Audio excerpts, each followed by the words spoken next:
পড়াশোনা করে বা উদয়পুর শহরে বা বিলোনিয়া শহরে বেসিক্যালি আমাদের মেন্টালিটি কি ছিল যে আগরতলাতে যদি আমাদের ছাত্রছাত্রী বা আমাদের ছেলে মেয়েদের যদি পড়াশোনা করাতে হয়, যদি করাতে পারতাম তাহলে আমাদের ছেলে মেয়েরাও অনেক শিক্ষিত হতো। সেরকম আমাদের প্রত্যেকটা রাজ্যের মানুষের একটা মানসিকতাতে পরিণত হয়েছিল বিগত সময়ে। আজকে দিনে দাঁড়িয়ে আমরা কোনোদিনই ভাবতে পারি না আমাদের এই জেলাতে অনারেবল আমাদের এডুকেশন দপ্তরের যিনি ডাইরেক্টর এস শর্মাজি, উনি আমাকে ফোন করে বললেন যে মন্ত্রী সাহেব, এই বছরের জন্য আপনাদের জেলাতে একটা শুভ সংবাদ। আমি প্রশ্ন করলাম কি শুভ সংবাদ? যে আমাদের রাজ্য সরকারের আজকে সমগ্র আমাদের এই রাজ্যে যতগুলি আমাদের বিদ্যাজ্যোতি বিদ্যালয় রয়েছে, এই বিদ্যাজ্যোতি বিদ্যালয়ের সমস্ত রাজ্যের থেকে তুলনায় আজকে দক্ষিণ ত্রিপুরা জেলাতে প্রথম স্থান পেয়েছে Vidyajyoti Sabroom English medium school,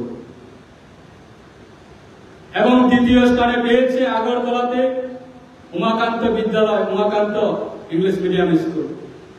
তৃতীয় স্থানে পেয়েছে আমাদের দক্ষিণ ত্রিপুরা জেলা থেকে বাইখারা বিদ্যাজ্যোতি ইংলিশ মিডিয়াম স্কুল। আজকে আমাদের এই রাজ্যের মাননীয় মুখ্যমন্ত্রীর নেতৃত্বে, ওনার সহযোগিতায় আজকে এই দপ্তর পরিচালনা হচ্ছে। এই দপ্তরের আমাদের সুনাম আজকে আমাদের এই দক্ষিণ ত্রিপুরা জেলা থেকে আমরা পেয়েছি। তার জন্য আমার ব্যক্তিগতভাবে আমাদের এই জেলাতে যিনি আজকে এই দপ্তরের দায়িত্বতে রয়েছে, আমি সময় সময় প্রত্যেকটা সময় আমি আবার টেলিফোনের মাধ্যমে আমার ডিস্ট্রিক্ট এডুকেশন অফিসারের সাথে বিভিন্ন বিষয় নিয়ে আমাদের আলোচনা হয়। অন্তত প্রত্যেক দিনে একবার নাকি ফোন করা হয় ওনাকে, সুবীর বাবুকে। আজকে ওনার পরিশ্রমের ফলে আমরা সেই আমাদের অ্যাচিভমেন্ট, এবং আমাদের যারা আইএস সাহেবরা যারা রয়েছেন, আপনাদেরও অসংখ্য ধন্যবাদ জানাবো যে আপনারা এত হার্ডওয়ার্কিং এর ফলে আমাদের এই অ্যাচিভমেন্ট। তাই আজকে আর বেশি সময় নিচ্ছে না, আজকে দুটি কথায় আমি স্মরণ করে দিতে চাই, যিনি ডিএম সাহেব বলার জন্য চেষ্টা করেছি। একটা বিষয় হচ্ছে বাল্য বিবাহ। এই বাল্য বিবাহ সারা ত্রিপুরা রাজ্যের ক্ষেত্রে আমাদের জেলাতে একটা খুব একটা বড় সংখ্যা এই বাল্য বিবাহ সেই কালচার চলছে।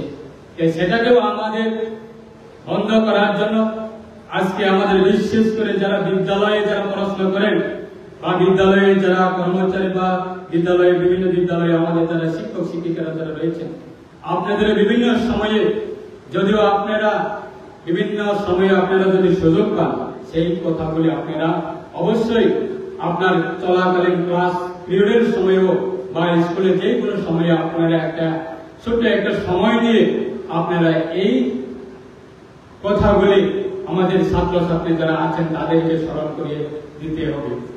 তাদেরকে আমরা আমাদের মেসেজ পৌঁছাতে হবে যে বাল্য বিবাহ করলে আমাদের সমাজের জন্য কি ক্ষতি হয়, বাল্য বিবাহ করলে আমাদের জীবনের জন্য কি ক্ষতি হয়।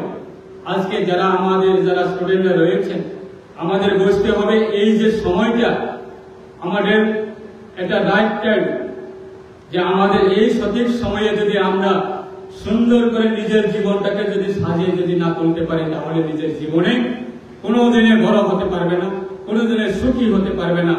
আজকে ডিএম সাহেব ওনার জন্মস্থান ছেড়ে, ওনার রাজ্য ছেড়ে, ওনার এলাকা ছেড়ে আজকে আমাদের এই ডিস্ট্রিক্টে এসে উনি কর্মসংস্থা, ওনার কর্মজীবন উনি দায়িত্ব পালন করছে। কেন? উনি আইএস অফিসার হয়েছে। সেরকম ভাবে আমাদেরও যদি আমাদের জীবনে যদি পরিশ্রম করে, আমাদের জীবনে যদি এই যে সঠিক সময়ে যদি আমাদের এই সঠিক সময়টাকে যদি আমরা সঠিকভাবে যদি আমরা পরিচালনা করি, অবশ্যই আমাদের জীবন অবশ্যই লাভবান হবে, আমাদের জীবন অবশ্যই মঙ্গল হবে, আমাদের জীবন অবশ্যই উজ্জ্বল হবে।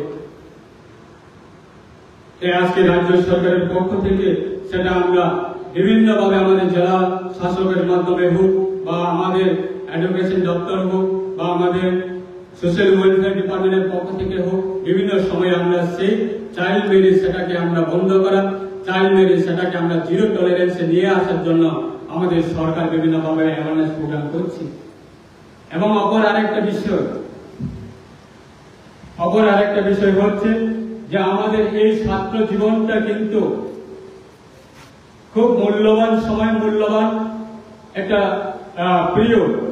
তার ক্ষেত্রে আমাদের বিশেষ করে যারা ছেলেরা আছেন তাদের মধ্যেও কিন্তু আমাদের জেলা থেকে কিছু অংশ যারা স্টুডেন্ট যারা আছেন আমাদের জীবনে কিছু একটা সংখ্যা আমাদের ড্রাগসের সাথে মিশে যাচ্ছে। সেই ক্ষেত্রেও আমাদের সতর্ক থাকতে হবে।